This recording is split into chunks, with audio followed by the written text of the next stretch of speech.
तो क्या हो जब आप एक दिन ऐसे ही अपना फोन चला रहे हो तभी अचानक से उसमें से एक सांप निकले और आपको काट ले, जिसके बाद आप एक ऐसे गेम में फंस जाओ जहां पर हर एक इंसान आपका दुश्मन हो और आपको मारना चाहता हो। और अगर आपको उस गेम को जीतना है तो आपको सभी को हरा कर लास्ट तक सरवाइव करना होगा। लेकिन इसमें भी एक कंडीशन है कि अगर आप उस गेम में मारे जाते हो तो आप अपनी असली जिंदगी में भी मारे जाओगे। तो क्या आप इस गेम को खेलना पसंद करोगे या वहां से भाग जाओगे? तो कहानी की शुरुआत होती है एक अंधेरी सी रात में, जहां पर एक बंदा किसी चीज से घबराते हुए भाग रहा होता है। उसके हाथ में फोन होता है और वो यहाँ पर हर एक इंसान को कॉल मिलाने की कोशिश कर रहा होता है, लेकिन कोई भी उस कॉल को उठा ही नहीं रहा होता है। तभी वो देखता है कि उसका मैच किसी पांडा मैन से लगा हुआ है। ये देखकर वो और ज्यादा ही घबरा जाता है। तभी याद आता है उसे कि उसका दोस्त शीडो अभी भी ऑनलाइन होगा, तो वो जल्दी से उसके पास एक नोटिफिकेशन भेज देता है और इंतजार करने लगता है कि काश वो जल्दी से यहाँ पर आ जाए। लेकिन वो तो यहाँ पर नहीं आ पाता है, पर वो पांडा मैन वहाँ पर आ जाता है जो कि पूरी तरीके से इनविजिबल होता है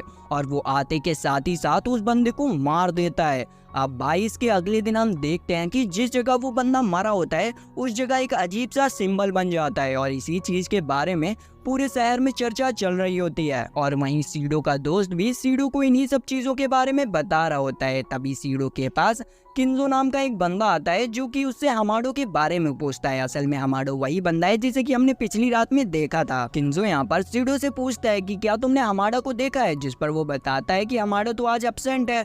जो सुनकर वो काफी ज्यादा हैरान हो जाता है क्योंकि हमाडा ने कल रात को उसे भी एक नोटिफिकेशन भेजा था। फिर वो उनसे कहता है कि ठीक है, अगर तुम्हें हमाडा के बारे में कोई भी इंफॉर्मेशन मिलती है तो तुम मुझे बताना। और ये कहकर किंजो वहां से जाने लगता है। लेकिन तभी सीडो को याद आता है कि कल रात हमाडो ने उसे एक ऐप भेजी थी। किंजो ये सुनकर उसे उस ऐप को खोलने से रोकने की कोशिश करता है, लेकिन उसके रोकने से पहले ही सीडो उस ऐप पर क्लिक कर देता है और उसके क्लिक करते ही उसके फोन में से एक सांप निकलता है जो कि सीधे सीडो को काट लेता है। ये देखकर सीडो काफी ज्यादा घबरा जाता है और यहाँ पर ये जो सांप है वो सीडो के सिवाय किसी और को दिख ही नहीं रहा होता है। और भाई सीडो यहाँ पर घबराहट के मारे बेहोश हो जाता है, जिसके बाद उसकी आंखें खुलती हैं डायरेक्ट स्कूल की फार्मेसी में। वो देखता है कि वो तो पूरी तरीके से ठीक है, लेकिन अभी भी उसे समझ नहीं आ रहा होता है कि थोड़ी देर पहले उसके साथ क्या हुआ था। यहाँ पर हम देखते हैं कि जिस जगह पर उस सांप ने सीडो को काटा था उस जगह पर एक बार कोड बन चुका था। फिर सीडो फार्मेसी से बाहर निकलता है और बाहर निकलते ही उसकी मुलाकात वापस से अपने उन्हीं दोस्तों से होती है। किंजो यहाँ पर उसे वार्न करते हुए कहता है कि चाहे कुछ भी हो जाए तुम वापस से उस गेम को नहीं खोलोगे। मैं तुम्हारे घर पर आज आऊंगा और तुम्हें उस गेम के बारे में सब कुछ बता दूंगा। सीडो यहाँ पर उससे कहता है कि आखिर तुम इस गेम को इतना सीरियस क्यों ले रहे हो, आखिर है क्या इस गेम में, जिस पर किंजो कुछ भी नहीं कहता है। फिर हम देखते हैं कि सीडो अपना घर की तरफ जाने के लिए एक ट्रेन पकड़ता है और उसमें बैठ जाता है। वो यूं ही ट्रेन में बैठा होता है कि तभी वो अपना मोबाइल निकालता है और उसी गेम को खोलने लग जाता है। तभी अचानक से उसका मैच फिक्स हो जाता है उसी पांडा से। वो थोड़ा सा हैरान हो जाता है कि ये सब क्या हुआ। तभी हम देखते हैं कि वो जो पांडा होता है वो उसी की पास वाली सीट में बैठा होता है। वो अचानक से उठता है और एक चाकू लेकर उसकी तरफ बढ़ने लगता है। हमारे बंदे को लगता है कि शायद ये एक प्रैंक होगा, लेकिन जब वो पांडा सीडो के ऊपर अटैक करने की कोशिश करता है तब हमारा बंदा समझ जाता है कि यहाँ पर कुछ तो गड़बड़ है दया। अब भाई सीडो जैसे तैसे कर उसके पहले अटैक से बचता है और उसे 2-4 लात मारकर अपने आप से दूर करता है और वहां से भागता है। जैसे ही ट्रेन रुकती है सीडो डायरेक्ट भागते हुए पुलिस स्टेशन जाता है और पुलिस मैन को बताता है कि एक पांडा मास्क पहने हुए बंदा मुझे मारना चाहता है, प्लीज मुझे बचा लो। ये सुनकर पुलिसमैन डायरेक्ट एक्शन में आता है, लेकिन भाई पांडा उसे एक ही स्लैश में खत्म कर देता है। ये देखकर सीडो की भाई सिट्टी पिट्टी गुल हो जाती है और वो सोच रहा होता है अब तो मेरा खेल खत्म हो गया। और यहाँ पर पांडा भी उसके ऊपर अटैक करने के लिए फुल तरीके से रेडी होता है। वो उसके ऊपर अटैक करने वाला ही होता है कि तभी सही समय पर किंजो आ जाता है और पांडा के ऊपर अटैक कर उसे घायल कर देता है। यहाँ पर पांडा अपनी इनविजिबल एबिलिटी का यूज करता है और गायब हो जाता है, लेकिन किंजो अपनी हीट एबिलिटी का यूज कर उसे ट्रैक करता है और उसके ऊपर अटैक करने लगता है। फिर इन दोनों के बीच में ही एक खतरनाक वाली लड़ाई होती है, लेकिन किंजो के जैसे तैसे कर उस पांडा को बुरी तरीके से घायल कर देता है और फिर सीडो के लेकर वहां से भाग जाता है। लेकिन हम देखते हैं कि उस फाइट के दौरान किंजो को भी चोट लग गई होती है, इसीलिए सीडो उसे एक अबैंडन्ड बिल्डिंग में ले जाता है।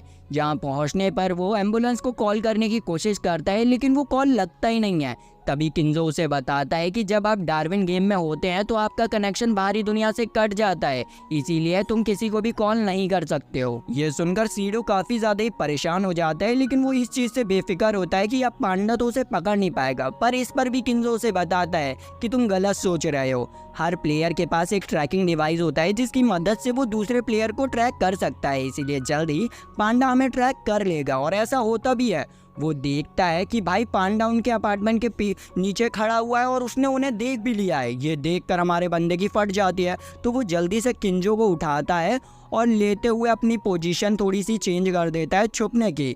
यहाँ पर किंजो को पता होता है कि जैसे तैसे कर कर वो पांडा उन्हें पकड़ लेगा और उनके पास कोई भी बचने का रास्ता है नहीं। तो वो सीडो से कहता है कि तुम अपनी जान बचाओ, मुझे यहीं पर छोड़ दो, मैं जैसे तैसे करके पांडा को संभाल लूँगा।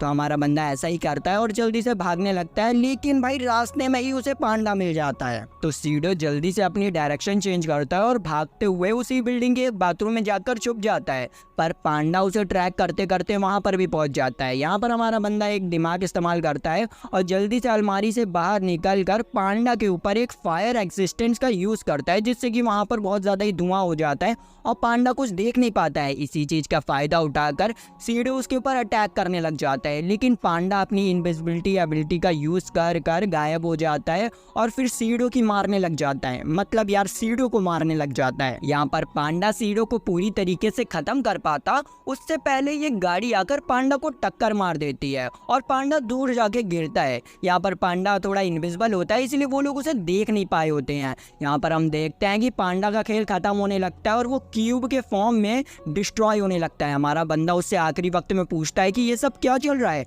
जिस पर पांडा के वर्ड होते हैं कि बस ये तो शुरुआत है। ये सुनकर हमारा बंदा हैरान हो जाता है। तभी अचानक से उसके फ़ोन में मैसेज आता है कि आप इस मैच को जीत चुके हैं। ये सुनकर हमारा बंदा पूरी तरीके से खुश हो जाता है और जल्दी से किंजो की तरफ भागता है और कॉल मिलाता है एम्बुलेंस को सबसे पहले। लेकिन जब वो वहाँ पहुँचता है तो वो देखता है कि किंजो का खेल ख़त्म हो चुका है। तभी उसके पास किंजो का एक मैसेज आता है कि भाई तुम्हें लास्ट तक सरवाइव करना पड़ेगा। इसके बाद हमें एक पीले बाल वाली लड़की को दिखाया जाता है जो कि सीडो की प्रोफाइल को चेक कर रही होती है। इस लड़की का नाम सोका होता है जो कि सीडो को अपना फ्रेंड बना लेती है। वहीं दूसरी तरफ सीडो अपने घर में डिप्रेशन में पड़ा हुआ था क्योंकि उसने एक ही दिन में अपने 2 सबसे खास दोस्तों को खो दिया था। तभी अचानक से उसके फ़ोन में डार्विन गेम की तरफ से एक नोटिफिकेशन आता है जिसमें कि भाई उसे एक जैकपॉट मिला होता है। जैसे ही वो उस जैकपॉट को क्लिक करता है वैसे ही उसे रिवॉर्ड के तौर पर एक गन मिलती है जिसे कि सीडो तुरंत ही इक्विप कर लेता है। फिर अगले दिन हमें एक खतरनाक ग्रुप को दिखाया जाता है जो कि डार्विन गेम खेला करते थे। उस ग्रुप का नाम के होता है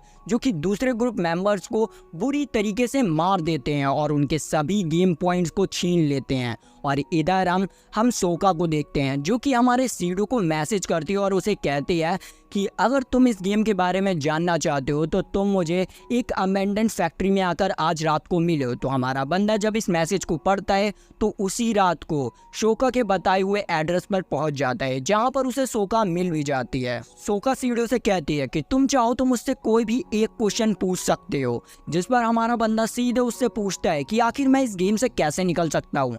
जिस पर सोका उससे कहती है कि मैंने तुम्हें पहले बताया था कि इस गेम से निकला नहीं जा सकता है। अगर तुम इस गेम से निकलना चाहते हो तो तुम्हें या तो मरना पड़ेगा या तो मारना पड़ेगा। इस पर सीडो उससे एक और क्वेश्चन पूछने की कोशिश करता है पर सोका उसे रोकती है और उससे कहती है कि अगर तुम्हें और भी क्वेश्चन पूछने हैं इसके लिए तुम्हें मेरा ट्रस्ट जीतना पड़ेगा। जिस पर सीडो कहता है कि मैं तुम्हारा ट्रस्ट जीतने के लिए क्या कर सकता हूँ। तो वो बोलती है कि जल्दी से अपना अजूरियल दिखाओ। अजूरियल एक तरह से इस गेम की एक एबिलिटी होती है।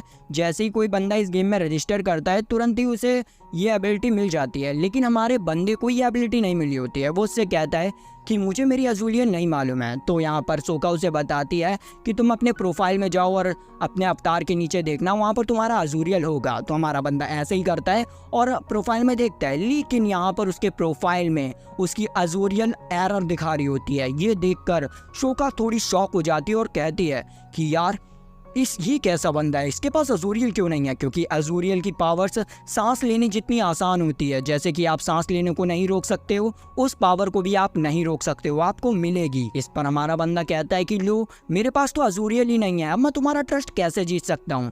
जिस पर सोका कहती है कि ठीक है, मैं तुम पे विश्वास करूंगी, अगर तुम अपना बैग खोल के दिखाओगे, अगर उसमें कुछ वेपन दिखा तो मैं तुरंत ही तुम्हें मार दूंगी। लेकिन हमारा बंदा थोड़ा हिचकिचा रहा होता है क्योंकि भाई उसने अपनी डिफेंस के लिए थोड़े बहुत वेपन अपने बैग में रखे होते हैं। ये देखकर वो समझ जाती है कि ये बंदा गड़बड़ है और वो उससे कहती है कि अब मैं तुम पे विश्वास नहीं कर सकती, अब मैं तुम्हें मार दूंगी। ये सुनकर सीडो तुरंत ही वहां से भागने की कोशिश करता है, लेकिन सोका के पास एक रिमोट कंट्रोल था जिससे कि वो फैक्ट्री को चारों तरफ से बंद कर देती है और वहां की लाइट भी ऑन करके सीडो के ऊपर अपनी चैन से अटैक करने लग जाती है। सीडो जैसे तैसे करके उसके हर एक अटैक से बचता है और वहां से भागने लगता है। सीडो यहाँ पर सोच रहा होता है कि भाई मेरी सेजल क्या है मेरी सेजल। तभी अचानक से उसके हाथ में एक गन आ जाती है और वो उसकी मदद से सोका के ऊपर अटैक कर देता है। ये देखकर सोका समझ जाती है कि अभी सीडो ने अपनी सेजल का यूज किया है। ये देखकर सोका काफी ज्यादा ही गुस्से में आ जाती है और अपने फुल बैटल मोड में आ जाती है। वहीं दूसरी तरफ सीडो भी समझ चुका था कि उसने अभी जाने अनजाने अपनी सेजल का यूज किया है, तो वो जल्दी से अपनी सेजल की मदद से 2 गन्स को क्रिएट करता है और सोका के लिए एक ट्रैप लगाता है।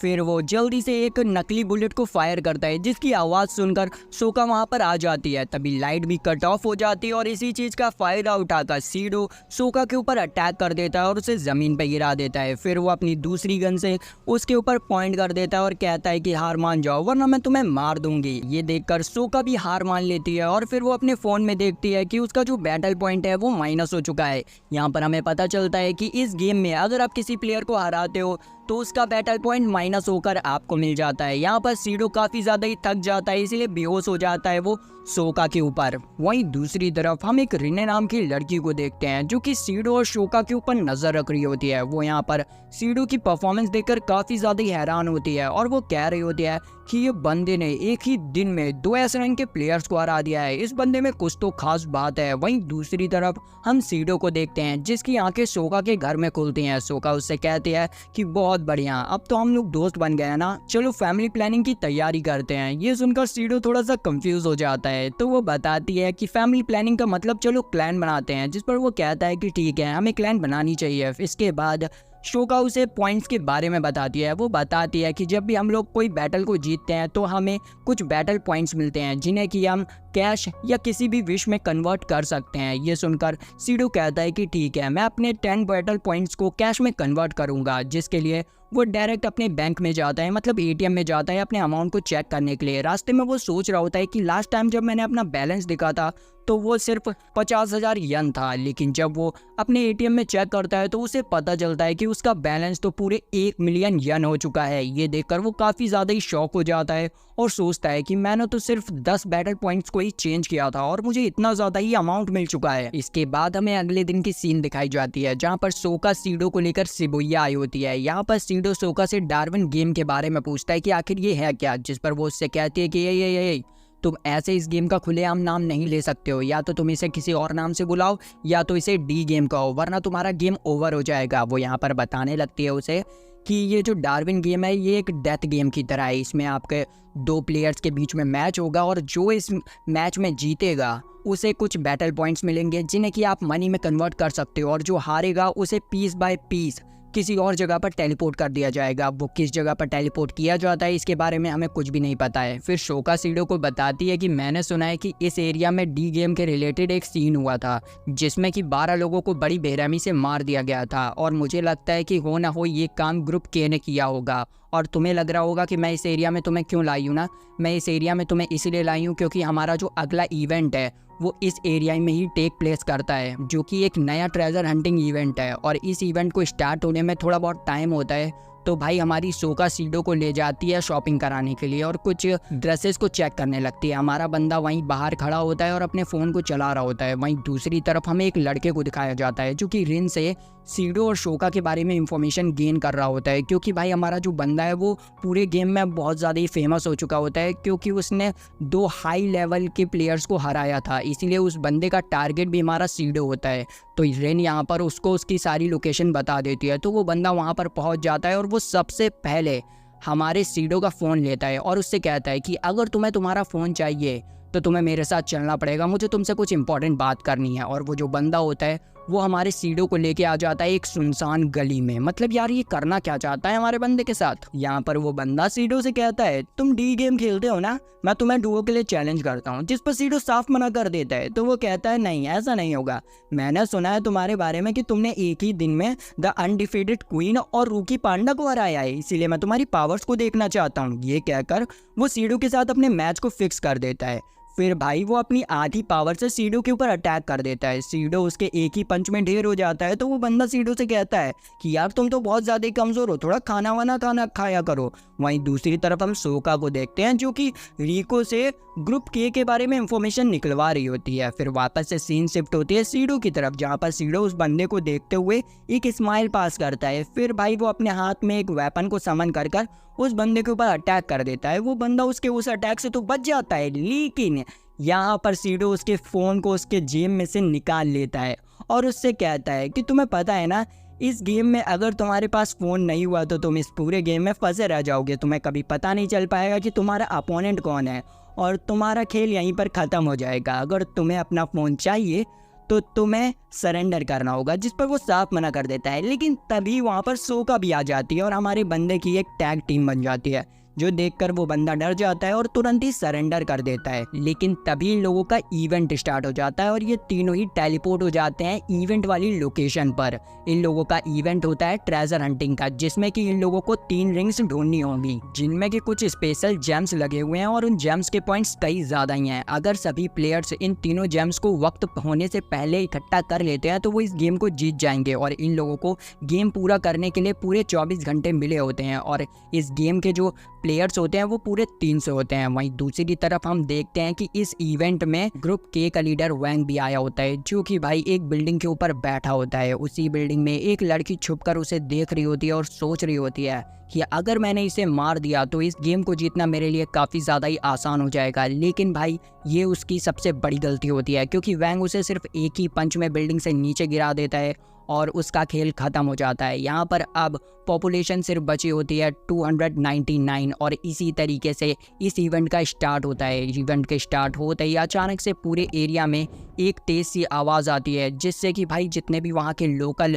ह्यूमंस होते हैं वो अचानक से उस एरिया को खाली करने लग जाते हैं, जैसे कि किसी ने उन्हें हिप्नोटाइज कर दिया हो और वेन वॉश कर इस एरिया से खाली करने के लिए कह दिया हो। ये देखकर सभी लोग समझ जाते हैं कि ये डी गेम का असर है जो कि इन लोगों पर हो रहा है। वहीं दूसरी तरफ हम सीडो को देखते हैं जो कि सोका से चैट कर रहा होता है और उसे पता चलता है कि इस गेम को खेलने वाले प्लेयर्स की संख्या 300 है और यहाँ पर रिंग्स भी 300 हैं। इसका मतलब ये है कि इस गेम को सिर्फ 100 लोग ही पार कर सकते हैं। तो सीडो जल्दी से अपने मैप को खोलता है और रिंग्स की लोकेशन को चेक करने लग जाता है। उसे पता चलता है कि कुछ रिंग्स तो उसी के आसपास है, तो वो जल्दी से एआई कैमरे का यूज़ कर रिंग्स की लोकेशन को ट्रैक करने लगता है और उसे उसका पहला रिंग मिल भी जाता है, जिसमें कि एक स्पेशल जैम लगा होता है जिसकी पॉइंटिंग 500 होती है। ये देखकर वो काफ़ी ज़्यादा ही हैरान हो जाता है और उसे पता चलता है कि इस रिंग का पूरा अमाउंट 51 मिलियन येन है, जो देखकर वो काफ़ी ज़्यादा ही हैरान हो जाता है। इसके बाद वो अपने रूम से बाहर निकलता है। जैसे ही वो बाहर निकलता है वैसे ही वो देखता है कि वहाँ पर तो बहुत सारे डेथ मार्क्स बने हुए हैं,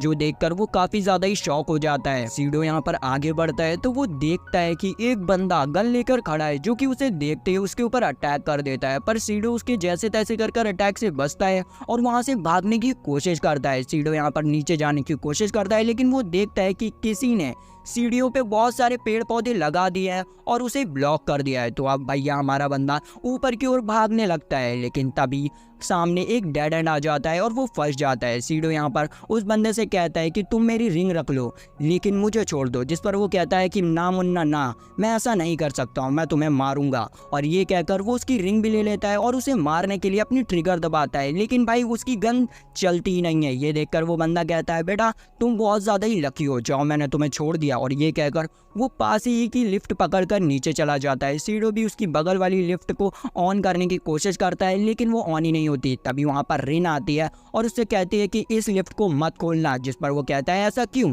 लेकिन उसके कहने से पहले ही उसकी बगल वाली लिफ्ट वापस से ऊपर आती है और वो देखता है कि उस लिफ्ट में वही ब्लैक मास्क वाला बंदा होता है जो कि बुरी तरीके से मरा पड़ा होता है और उसके आजू बाजू बहुत सारे पेड़ पौधे होते हैं। ये देखकर सीडो कहता है कि ये किसने किया। तो यहाँ पर रिन उसे बताती है कि ये काम सिर्फ एक ही कर सकता है, वो है फ्लिच, जिसके पास पौधों को कंट्रोल करने की पावर्स हैं। वहीं दूसरी तरफ हम कुछ अमीर लोगों को देखते हैं जो कि भाई डी गेम के ऊपर बैटिंग लगा रहे होते हैं और वहीं पर एक लड़की आती है जिसने कि ट्रेजर हंटिंग इवेंट को ऑर्गेनाइज किया होता है। वो यहाँ पर सभी से कहती है कि आप लोग खुल के बैट लगाइए और रुपए जीतिए। इधर दूसरी तरफ हम सोका को देखते हैं जो कि सीडो से मिलने के लिए जा रही होती है, लेकिन बहुत सारे प्लेयर्स उसके पीछे पड़े होते हैं क्योंकि इस पॉइंट पर सोका पूरे गेम में टॉप पर चल रही होती है। सोका भी रास्ते में आने वाले सभी प्लेयर्स को मारते जाती है और अपने रिंग्स के पॉइंट को बढ़ाते जाती है। यहाँ पर सोका सोच रही होती है कि शायद अब तक सीडो के पास 5-6 रिंग्स तो होंगी, लेकिन उसे क्या पता कि हमारे बंदे के पास एक भी रिंग नहीं है। इधर हम सीडो को देखते हैं जो कि रिन के साथ खड़े होकर उस बंदे की बॉडी को देख रहा होता है और वो लोग सोच रहे होते हैं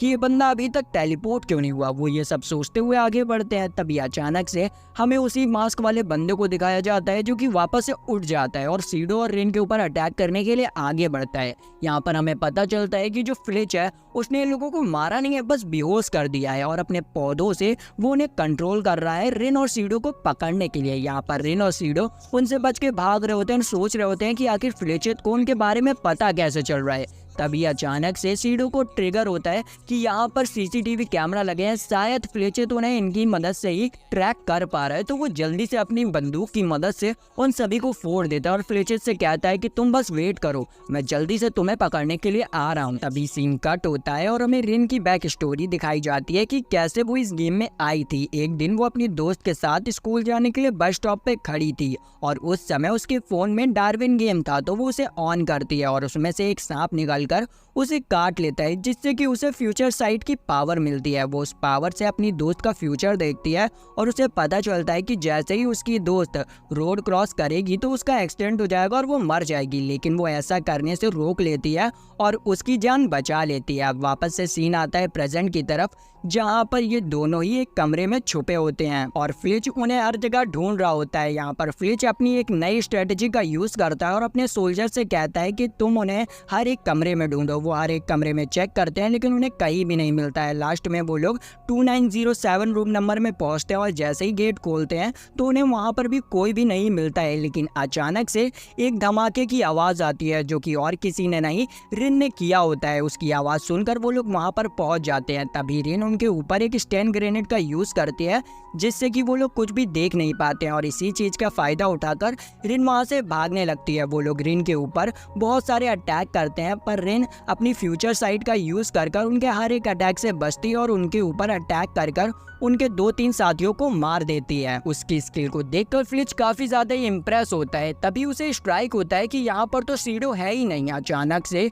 एक धमाके की आवाज आती है और हम देखते हैं कि भाई हमारा बंदा रोप की मदद से डायरेक्ट फर्स्ट फ्लोर पर आ चुका होता है और वो यहाँ पर फ्लिच के ऊपर अटैक करने के लिए बॉम्ब को निकाल लेता है, लेकिन फ्लिच उससे पहले ही बाहर आ जाता है और उससे कहता है कि तुम्हें ये सब करने की जरूरत नहीं है, लो मैं बाहर आ चुका हूँ, अगर तुम्हें मुझसे फाइट करनी है तो ठीक है, लेकिन उससे पहले मैं जरा आर्मर पहन लूँ। और ये कहकर वो अपनी एबिलिटी का यूज कर अपने चारों तरफ पौधों से एक आर्मर बना लेता है जो कि काफी ज्यादा ही मजबूत होता है और फिर इन दोनों के बीच में फाइट होने लगती है। यहाँ पर सीडो उसके ऊपर बहुत सारी बुलेट से अटैक करता है, लेकिन भाई उसका आर्मर इतना ज्यादा मजबूत होता है कि हमारे बंदे का एक भी अटैक उसके आर्मर को कुछ कर ही नहीं पा रहा होता। और यहाँ पर जो फ्लिच होता है वो हमारे बंदे की फिरकी बना रहा होता है और उसे बड़ी गंदी तरीके से मारता है, इतना मारता है कि सीडो बेहोश होने लग जाता है। अचानक से वो बेहोश होकर एक अलग सी जगह पर अपने आप को पाता है और उसके सामने एक बंदा होता है जो कि वेपन बना रहा होता है। वो सीडो से कहता है कि तुम इतने छोटे मोटे वेपन से उसे नहीं मार सकते हो, मैं तुम्हें एक खतरनाक वेपन बना के देता हूँ जिससे कि तुम उसकी धज्जियां उड़ा दोगे। सीडो यहाँ पर ध्यान से देखता है कि वो बंदा और कोई नहीं खुद सीडो होता है। तभी अचानक से सीडो वापस से अपनी बॉडी में आ जाता है और यहाँ पर वो पूरे जोश से उससे कहता है कि अब तुम मरने वाले हो, और ये कहकर वो अपने हाथ में मशीन गन समन कर लेता है और फिर उसके ऊपर फायर करता है। और यहाँ पर एक खतरनाक चीज होती है कि उसके बुलेट का असर उसके आर्मर पर होने लगता है और फ्लिच की जो आर्मर होता है वो टूटने लग जाता है। सीडो यहाँ पर उसके पूरे आर्मर को तोड़ देता है। अपने आखिरी समय में फ्लिच को अपनी बेटी की याद आती है और वो यहाँ पर सीडो से कहता है कि ठीक है अब तुम मुझे मार सकते हो, वैसे भी मुझे ब्रेन ट्यूमर है और मैं मरने ही वाला हूँ, तो अभी मर जाऊंगा तो मुझे कोई भी फर्क नहीं पड़ेगा। जिस पर सीडो कहता है कि मैं तुम्हें नहीं मारूंगा, तुम वैसे भी मरने वाले हो, इसीलिए थोड़ा जिंदा रह लो, बस मैं ये चाहता हूँ कि तुम हार मान जाओ। तो वो कहता है कि ठीक है मैं हार मानता हूँ। और तभी वहाँ पर रिन भी आ जाती है और फिर इन तीनों के बीच में बातें होने लग जाती हैं। यहाँ पर रिन फ्लिच से पूछती है कि इस बिल्डिंग में कितनी रिंग्स हैं। फ्लिच बताता है कि यहाँ पर लगभग 24 रिंग्स हैं।